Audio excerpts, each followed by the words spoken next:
edition of KPMG's Media and Entertainment Report is unique in the sense that it explores the impact of COVID-19 on the media and entertainment sector in India. What are the organizational responses to this kind of a disruption, the potential recovery timelines, and some of the long-term themes that are emerging. To explore this, we are conducting a series of interviews with key industry stakeholders to look at some of the nuances around, what's been emerging from this phase, and to get their insights on some of these matters. In this context, as we look at, the behavior of consumers over the last, few months, digital as a segment has seen significant traction, and it's probably one of the few silver linings that we can call out during this period, right? Digital businesses have seen significant growth in both user base, user engagement, and all other related metrics. And even post the lockdown easing, there seems to be a fair degree of sustainability and momentum that is continuing.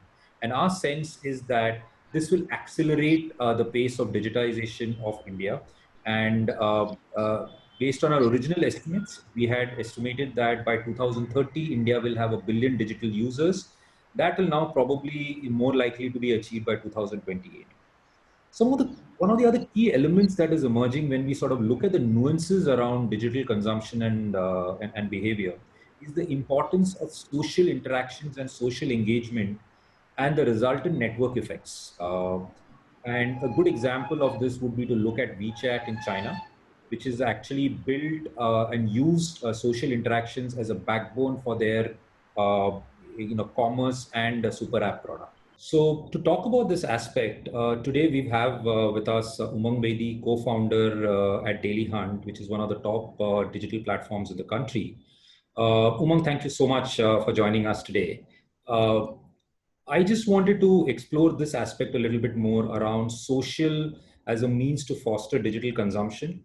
And how do you see this, playing out in the future as we go ahead? And what are the changes in particular between pre-COVID and post-COVID that you've seen when it comes to social interactions around digital platforms?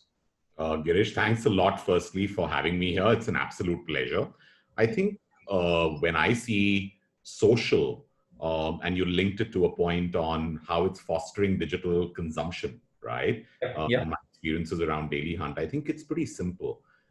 As societies are increasingly moving online, digital platforms will be expected to embrace, in fact, even mimic various aspects of individual user behavior or social behavior in the offline world, right?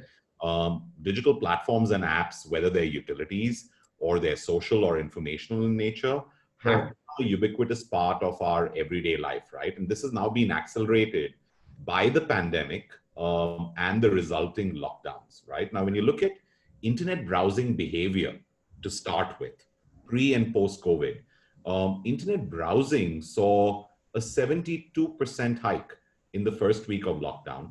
Right. 75% of the people were spending more time on social media platforms, right? In the first week of lockdown itself, what we could measure this in terms of time spent was that there was about 4 additional hours every day that people were spending on a disparate bit of media, right? And that's an 87% increase from a week before the lockdown, right? It was also reported that in the last 6 months, there's been a spike in the overall usage of social media apps, right? The social media graph has gone up from about 2 hours per day pre-COVID to about 5 hours per day during COVID, right? And that saw a 50x surge in overall consumption of media on the platform. And when you think about it, I was reading some data by Visual Capitalist that just said that in a single internet minute in India, this is the specific data, about 400,000 hours of video was streamed on Netflix. About 500 hours of video was uploaded by users on YouTube. And over 50 million messages were shared across messaging platforms, right? And in the same internet minute, 6,500 packages were shipped by Amazon, right?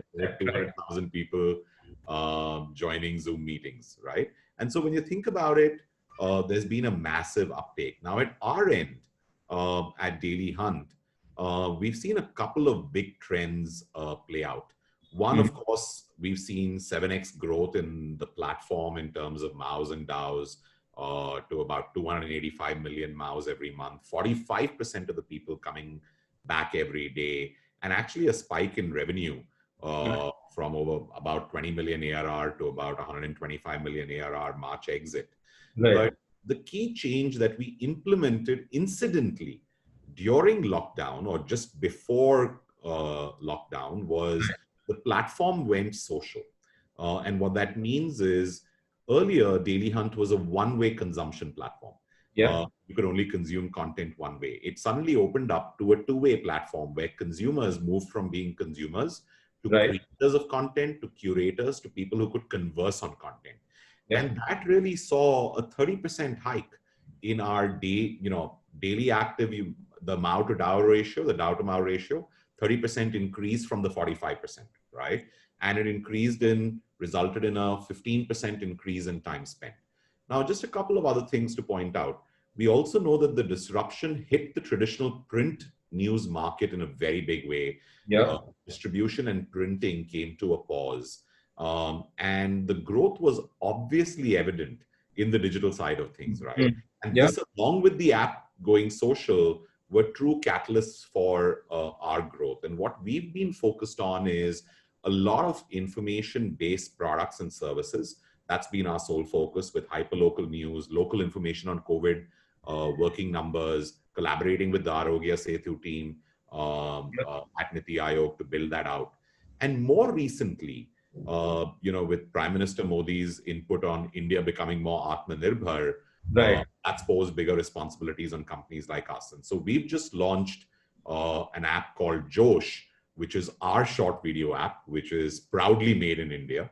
And it's the fastest growing and most engaged app. So essentially the way to think about it is that Josh is a Mahagathbandhan or a mega confluence of the country's top 200 creators who have over 300 million followers on social media, the biggest music labels with T-Series, Sony, Z, and Devo, the best technology and platform creator tools on the hottest short video entertainment format with young users on a local language platform. And in about 45 days since launch, we've been amongst the top rated apps on the App Store, have crossed 50 million downloads, 23 million people coming back every day in terms of DAUs, where they're spending 21 minutes of time, with over 1 billion video plays per day or 30 billion video plays per month, with more than 5 million people creating content, right? And at this rate, we expect all these numbers to absolutely double. So I think it's been a net beneficiary to businesses like ours or to pure digital businesses. I'll just pause on that one.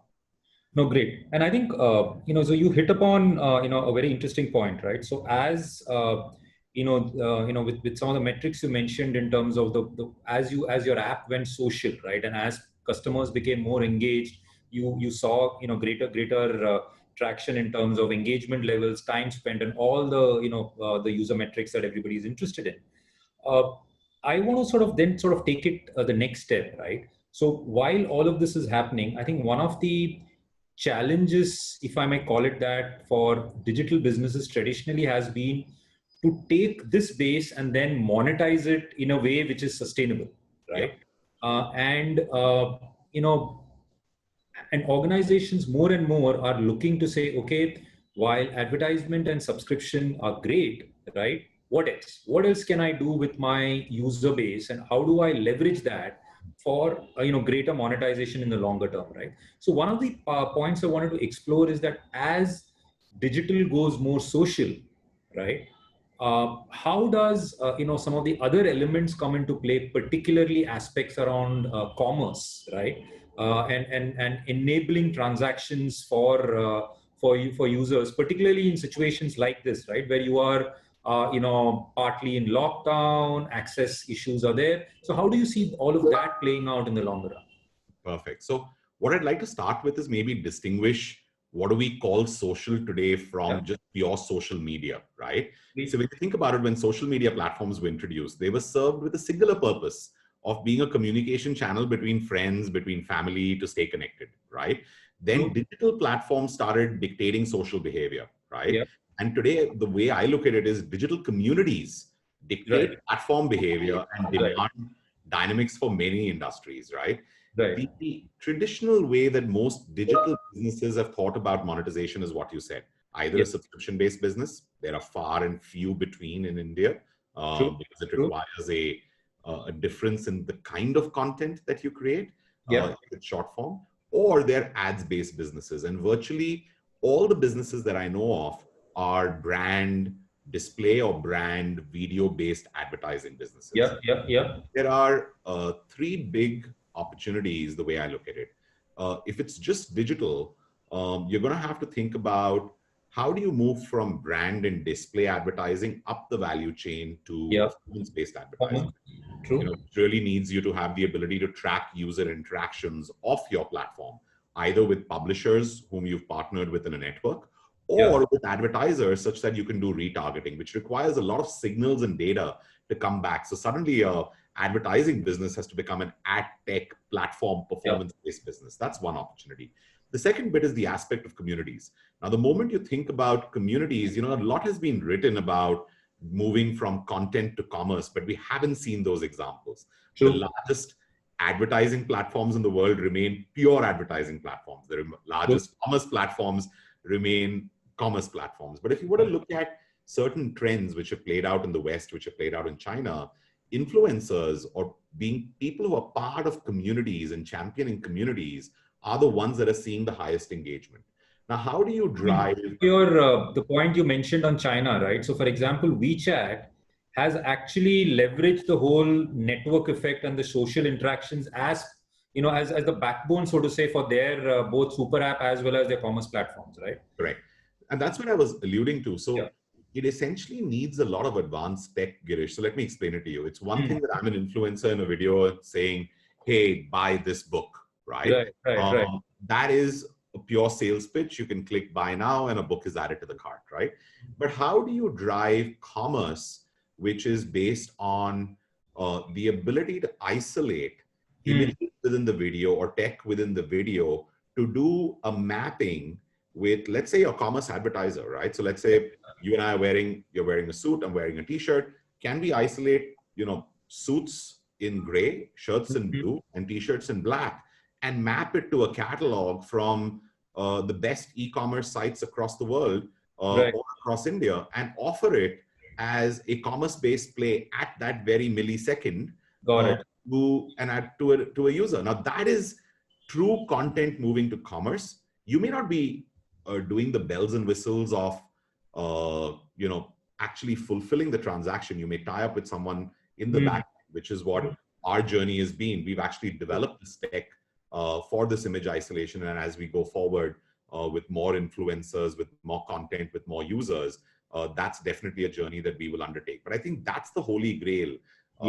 How do you use each social interaction, each piece of video, each piece of content to really drive image recognition, pattern recognition, and then an intelligence without asking the user, just by implicit understanding of the user's consumption behavior, map it to a slew of products, not just an influencer saying buy this. That's going to be the holy grail. And I see it moving there. The hard part to get there is developing the tech. True. No, I think that's fair. And I think that sort of, gives us a lot of perspective on, on all of this, right? And I think this is what we are starting to see emerge now, right? As the base of users is reaching that some sort of a tipping point when it comes to digital. And also more importantly, the engagement levels are starting to become meaningful, right? It's now that, organizations can start thinking, on looking at these kind of opportunities and looking beyond, very traditional models, right? Because now you, like you said, you have starting to get far more robust data on consumer behavior. And like you said, I think once you're able to work the tech around all of that and integrate that, I think, I think we should see, potentially, like you said, working towards the holy grail, so to say, right? Thank you so much, Umang, for your time. I think this has been very, very insightful. And as always, thanks for your support. Thanks a lot, Girish. Wish you all the best in the launch of your report as well. Take care. Thank you.